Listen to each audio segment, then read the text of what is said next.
Hello everyone, आपका कल हिंदी का एग्जाम है तो बस 5 मिनट के लिए एक बार रिलैक्स होकर के मेरी बात सुन लेना, क्योंकि आपका फर्स्ट टाइम पे बोर्ड्स का एग्जाम है तो बहुत ज़्यादा ज़रूरी है कि आपको ये बातें सुननी चाहिए, क्योंकि कुछ ऐसी मिस्टेक्स होती है जो कि आप अपने एग्जाम में करते हो जिसकी वजह से आपके 5 से 10 नंबर कटते हैं। तो आज के इस वीडियो के बाद में अगर आप अपने हिंदी के एग्जाम के अंदर 60 स्कोर कर रहे होंगे तो इसके बाद में आप 70+ जरूर से स्कोर करने वाले हैं, क्योंकि आज मैं आपको एक तो ये बताऊंगा कि पेपर कैसे अटेम्प्ट करना है, कैसे आपको लिखना है, ऐसी कौन सी मिस्टेक से जहां पर कि आप लोगों के मार्क्स कटते हैं। तो ये सब बात हम बाद में करेंगे, लेकिन उससे पहले बस एक बार थोड़ा रिलैक्स होकर के एक बार बैठो, क्योंकि आप लोगों को अब इस टाइम के ऊपर डर लग रहा है कि भैया अभी तक तुम्हारा सिलेबस कंप्लीट नहीं हुआ। तो मैं आपको रियलिटी बताऊं, 90% ऑफ द स्टूडेंट्स का सिलेबस कंप्लीट नहीं होता है। तो ये सुनकर के थोड़ा रिलैक्स हो जाओ। और आपने बहुत कुछ पढ़ रखा है, मैं जानता हूं यार, आपने बहुत ज्यादा मेहनत कर रखी है और तुम अच्छे से, मैं देखो यार तुम्हारी कितनी अच्छी फोटो आ रही, मैं देख पा रहा हूं तुम्हें कि तुम बहुत ही अच्छा स्कोर करने वाले हो। तो इसीलिए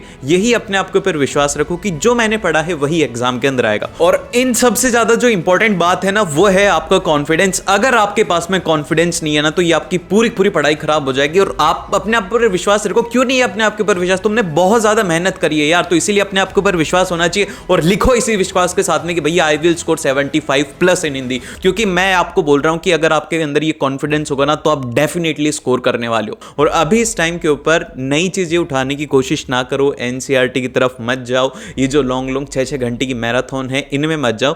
सबसे पहली जो प्रायोरिटी आपकी होनी चाहिए वो ये होनी चाहिए कि जो आपने पढ़ रखा है एटलीस्ट आप उसका रिवीजन करें। फर्स्ट प्रायोरिटी है आपकी रिवीजन की इस टाइम के ऊपर। अब कल आपका पेपर है तो आप अभी 3-4 घंटे के अंदर वो रिवाइज करो जो कि आप पढ़ चुके हो, क्योंकि कहीं एग्जाम के अंदर ऐसा ना हो कि आपको लगे कि भैया मैं तो ये पढ़ के गया था टॉपिक और यही मैं जाकर के भूल गया, तो यहां पर आपकी मेहनत खराब हो जाएगी ना। तो इसीलिए सबसे पहला काम ये है कि जो आपने पढ़ रखा है उसका रिवीजन आपको करना है।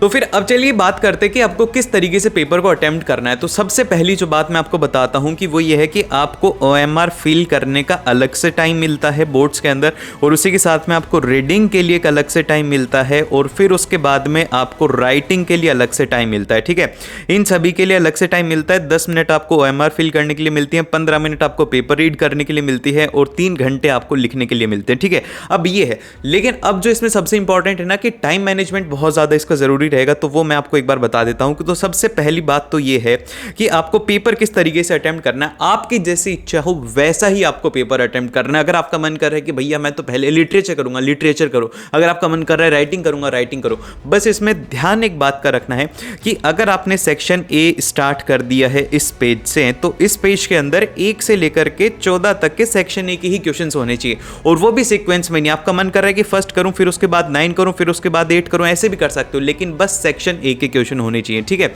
ये बात आपको ध्यान रखनी है। फिर उसके बाद में आपको सेक्शन बी स्टार्ट करना है। ठीक है, ये तो हो गई इंपॉर्टेंट बात। प्लस ऑफ उसके साथ में एक बात ये है कि भैया अब हम करें क्या आगे। आप एक बार थोड़ा सा बता दो कि आप क्या करते, अगर आपके पास में पेपर आता आप क्या करते। तो मैं मेरी बताता हूं। मैं सबसे पहले जो है वो लिटरेचर का अटेम्प्ट करता। अब आप पूछोगे कि भैया लिटरेचर को ही क्यों, तो इसके पीछे का लॉजिक ये है क्योंकि मैं यहाँ पे घर पे एनसीईआरटी से क्वेश्चंस पढ़ के गया हूं, और मैं उन क्वेश्चंस को जानता हूं जो कि मैं पढ़ के गया हूं, तो मैं उनको फास्टली कर पाऊंगा।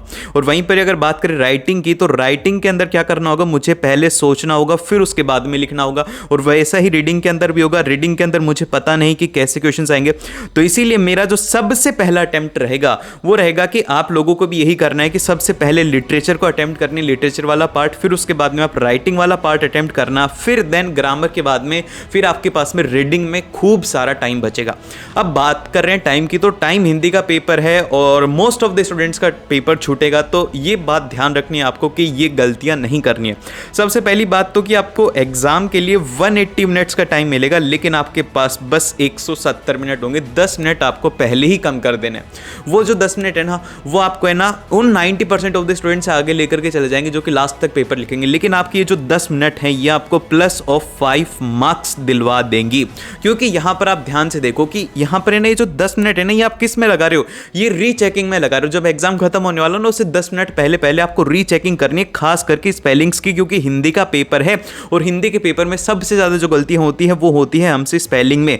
तो इसीलिए लास्ट के 10 मिनट बचा करके आपको अपनी स्पेलिंग्स को चेक करना है कि भाई कहीं यहाँ पर ये कोई मिस्टेक तो नहीं होगी, या फिर कोई ऐसा क्वेश्चन है जो कि मेरे को आता हो वो छूट गया हो। तो ये आपको इस 10 मिनट के अंदर करना है, बहुत ज़्यादा इंपॉर्टेंट हो ये 10 मिनट।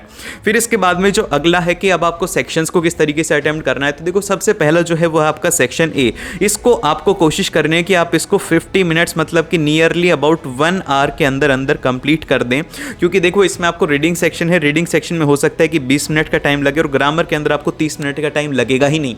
अगर आपने ग्रामर नहीं देखी है तो इस वीडियो से जाकर के देख सकते हो, ग्रामर पूरी एकदम से टकाटक हो जाएगी आपकी, ठीक है। तो ये आपको ध्यान रखना है कि ग्रामर के लिए और इसके लिए ना कम टाइम है, आपको 1 घंटे से जल्दी जल्दी इसे फिनिश करना होगा। फिर उसके बाद में जो बचे हुए हमारे 2 घंटे रहेंगे, टोटल जो 2 आवर्स हैं वो हमें देने हैं सेक्शन बी को, क्योंकि जो सेक्शन बी है ना इसमें सबसे बड़ा जो पार्ट है वो है हमारा लिटरेचर का। तो लिटरेचर के लिए हमें क्या करना होगा, लिटरेचर के लिए हम लोग स्पेशल 1.5 घंटे का टाइम है, 1.5 घंटे का टाइम आराम से अच्छे तरीके से आपको आंसर लिखना है, अच्छे तरीके से। और एक प्रॉब्लम आपके साथ भी होती है, क्योंकि मैं भी तो बहुत ज्यादा भुलक्कड़ हूं, मैं तो एग्जाम के अंदर जो पढ़ के जाता हूं ना लास्ट टाइम के ऊपर वो भूल जाता हूं, मेरे दोस्त वगैरह कुछ बता देते हैं वो भूल जाता हूं, तो उसे कैसे याद रखता हूं उसकी एक ट्रिक बताता हूं। लास्ट वाला पेज खोलना है और उसके ऊपर रफ वर्क करके आपको ये चीज लिखनी है, जैसे कि आपके दोस्त ने आपको कुछ बताया, जैसे कि फॉर एग्जांपल के लिए आपने अलंकार पढ़ के, तो अब आपको अलंकार में आपके दोस्त ने बोला है कि भाई श्लेष के अंदर क्या होता है, श्लेष के अंदर एक शब्द के 2 अर्थ होते हैं, तो आपने क्या लिख दिया, एक शब्द 2 अर्थ। तो इस तरीके से आपने क्या लिख दिया ये, तो जो भी आपको लग रहा है ना कि आप भूलने वाले हो वो सब चीजें यहां पर लिख दो, ताकि जैसे ही आप पेपर के अंदर वो चीज आएगी तो आप यहां से उसको खोल करके देख सकते हो। और ऐसा कुछ भी नहीं होता कि आपको है ना कोई मना करेगा, कोई भी मना नहीं करता, जैसा आपका मन करता है ना वैसा आप पेपर में करो। बस ध्यान रखना है कि आप पेपर के अंदर पेन से ना लिखें, उसमें अंडरलाइन आप लोग जरूर से कर सकते हो, ठीक है। तो ये हो गया। और उसी के साथ में आपको एक और जो इंपॉर्टेंट बात है जो ध्यान रखनी है कि आपको स्टार्टिंग के जो 15 मिनट मिलेंगे उन 15 मिनट में ही आपको कोशिश करनी है कि आपका गद्यांश और पद्यांश आप सॉल्व कर ले, क्योंकि हिंदी का पेपर आप गद्यांश पढ़ोगे 10 मिनट के अंदर तो आपको पता लग जाएगा कि भाई इसके ये आंसर से, फिर पद्यांश करके आप इन 15 मिनट के अंदर ऑलरेडी सभी स्टूडेंट से +10 मार्क्स होंगे, जहां पर बच्चे पूरा पेपर देख रहे होंगे और देख रहे होंगे कि क्या आ रहा है क्या नहीं आ रहा, और वहीं पर ही आपके ऑलरेडी 10 नंबर का आप अटेम्प्ट कर चुके हैं, बस आपको उसको लिखना ही होगा। तो ये बात आप कर सकते हो, ये एक प्रो टिप है जो कि टॉपर्स लोग यूज करते हैं कि जब स्टूडेंट ने पेपर भी लिखना नहीं किया ना जब तक आप 10 नंबर ऊपर जा चुके हो। फिर इसके बाद में बात करते हैं कि आपको किस तरीके से पेपर को लिखना है। तो हिंदी का पेपर है, आपको एक तो राइटिंग स्पीड को मेंटेन करके रखना है, क्योंकि अगर आपकी राइटिंग पेपर ही नहीं लिख पाओगे तो नंबर कैसे आएंगे, तो इसीलिए राइटिंग स्पीड मेंटेन रखनी है। अब जैसे कि आप स्टार्ट कर रहे हो खंड क, तो इसको फ्रेश स्पीड से आपको स्टार्ट करना है और इधर आपको नंबरिंग लिखनी है, जैसे कि प्रश्न नंबर 1 है तो क इसका हो गया, ख हो गया, ग हो गया, इस तरीके से आपको इसके आंसर्स को लिखना है, ठीक है।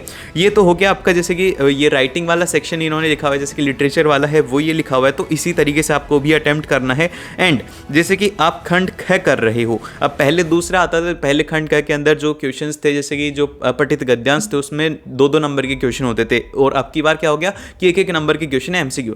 अब इसमें एमसीक्यू क्वेश्चन जो है ना उसमें आपको ध्यान रखना है कि जो भी आपका आंसर हो आप उससे जरूर से लिखें। वो जो ऑप्शन है आपको सिर्फ और सिर्फ ये नहीं लिखना कि क वाले का आंसर है बी और सी और डी, इस तरीके से आपको नहीं लिखना है, आपको पूरा ऑप्शन वहां पे जरूर से लिखना है। क्योंकि इसमें क्या होता है कि कई बार है ना टीचर गलत पढ़ लेते हैं, फिर हम भी गलत लिख देते हैं, तो उस वजह से हमारे मार्क्स यहाँ पर कट हो जाते हैं। तो ये हमें गलती बिल्कुल भी नहीं करनी है, और आपको स्पेस छोड़ करके लिखना है, एटलीस्ट एक लाइन का तो आप स्पेस हर एक आंसर के बीच में छोड़िए। बहुत मोटी कॉपी आती है, 50 पेजों की कॉपी आती है, ठीक है।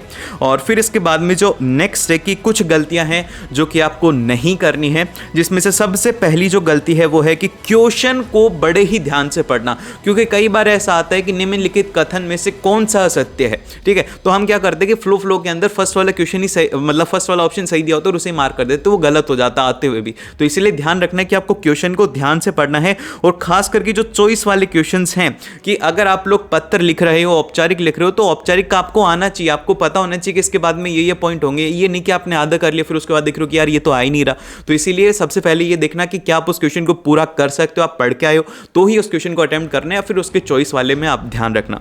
फिर इसके बाद में नेक्स्ट आता है कि हिंदी का पेपर है तो स्पेलिंग का तो बड़ा ही विशेष कर ध्यान रखना है, क्योंकि हर एक स्पेलिंग के लिए आपका 1/4 नंबर काट देते हैं एग्जामिनर, ठीक है। तो ये बात आपको ध्यान रखनी है। और लास्ट के अंदर है कि जो राइटिंग स्पीड है ना आपकी, वो आपको जरूर से मेंटेन करके रखनी, क्योंकि फर्स्ट टाइम जो है वो first impression is the last impression. तो सबसे पहले दूसरा पेज तो अच्छे से लिखना, लेकिन फिर उसके बाद अपनी राइटिंग स्पीड को इंक्रीज कर लेना। इस तरीके से रखना है कि आप लास्ट तक अपने बोर्ड्स को अटेम्प्ट कर पाओ। और यार एक बात मैं बोलता हूं कि तुम लोग यार वॉरियर्स हो, और मैंने तुम्हें देखा है भाई रात रात भर जाग करके तुमने खूब पढ़ाई करी है, और इस बार तुम लोग डेफिनेटली हिंदी को फोड़ करके आने वाले हो। तो मिलते हैं आप लोग उस नेक्स्ट वीडियो में। All the very best.